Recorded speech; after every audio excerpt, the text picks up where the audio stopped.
Hai Sobat Belajar, bagaimana kabar Anda hari ini? Mudah-mudahan Anda dalam keadaan sehat dan tetap semangat. Materi kita kali ini adalah tentang penguatan ekonomi maritim dan agrikultur di Indonesia. Sobat Belajar, ada 3 tujuan pembelajaran kita pada materi ini. Apakah kalian mengetahui bahwa Indonesia merupakan kepulauan dan sekitar 75% dari total wilayah Indonesia terdiri dari perairan atau lautan. Wilayah laut Indonesia yang sangat luas merupakan potensi yang penting dan perlu dipelihara serta ditingkatkan kualitasnya. Potensi ekonomi maritim di Indonesia. Sebelum memahami tentang potensi maritim Indonesia dan hambatan pengembangannya, kita perlu mengetahui terlebih dahulu tentang apa itu ekonomi maritim. Ekonomi kelautan atau marine economy merupakan kegiatan ekonomi yang dilakukan di wilayah pesisir dan lautan serta di darat yang menggunakan sumber daya alam dan jasa-jasa lingkungan kelautan untuk menghasilkan barang dan jasa. Sedangkan ekonomi maritim adalah merupakan kegiatan ekonomi yang mencakup transportasi laut, industri galangan kapal dan perawatannya, pembangunan dan pengoperasian pelabuhan beserta industri dan jasa terkait. Perbedaan ekonomi maritim, kegiatan pada bidang perindustrian, transportasi dan pembangunan, sedangkan ekonomi kelautan yang menghasilkan barang yang bersumber pada laut. Dan persamaan ekonomi maritim dan ekonomi kelautan sama-sama mensejahterakan umat manusia.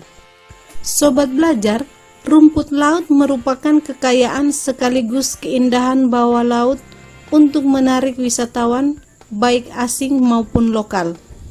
Beberapa daerah memiliki keindahan bawah laut yang sudah sangat mendunia dan menjadi spot menyelam yang wajib dikunjungi para penyelam, seperti Bunaken yang berada di Sulawesi Utara, Raja Ampat, Papua Barat, Labuan Bajo, NTT, dan Wakatobi, Sulawesi Tenggara.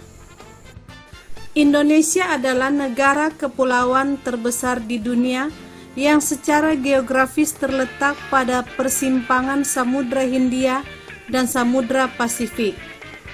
Sobat Belajar, karena 75% wilayah Indonesia terdiri dari perairan atau lautan, menjadikan Indonesia memiliki potensi maritim yang sangat luas.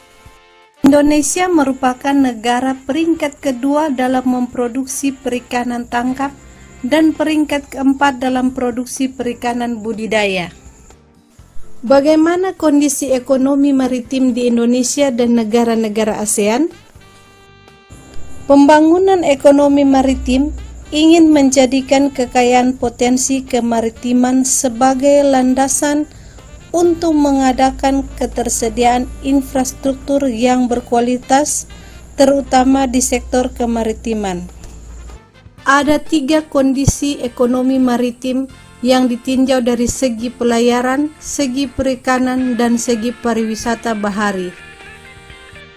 Sebagai negara kepulauan terbesar di dunia, industri pelayaran merupakan tulang punggung kehidupan berbangsa dan bernegara.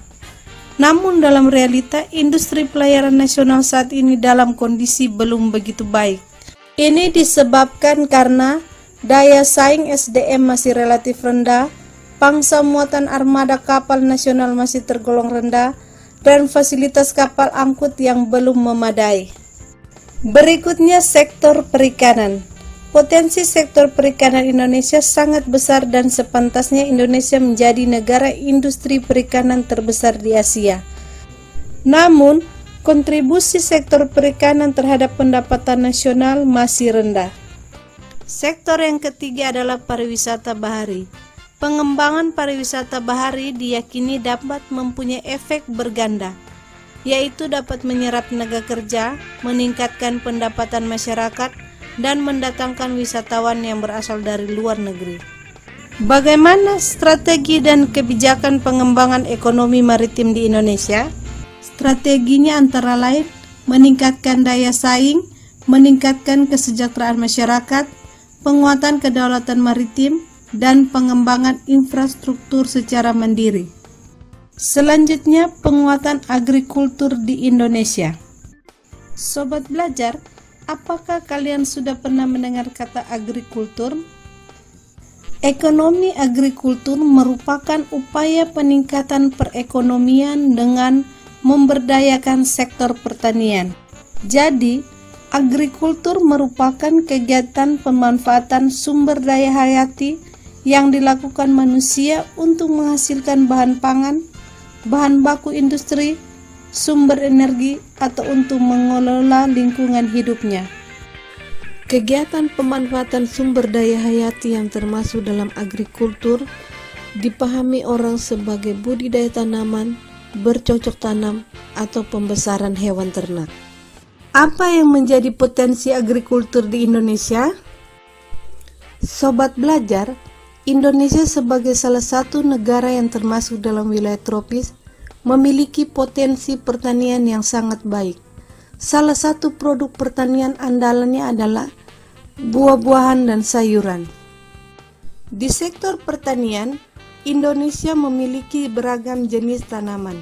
Hal ini didukung kondisi iklim yang tropis. Di bidang tanaman pangan, Indonesia memiliki tanaman unggul seperti padi, kedelai, ubi, kacang tanah, dan lain-lain. Adapun peranan penting agrikultur adalah potensi sumber daya alam yang besar, pangsa terhadap pendapatan nasional yang cukup besar, besarnya pangsa terhadap ekspor nasional, dan besarnya penduduk Indonesia yang menggantungkan hidupnya pada sektor ini.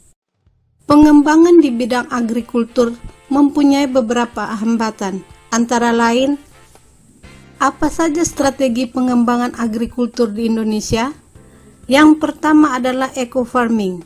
Eco-farming merupakan peningkatan sistem budidaya di sektor pertanian yang ramah lingkungan dan dengan kearifan lokal di setiap daerah Indonesia. Strategi yang kedua adalah distribusi pupuk secara merata di seluruh wilayah Indonesia. Strategi pengembangan yang ketiga adalah perbaikan irigasi.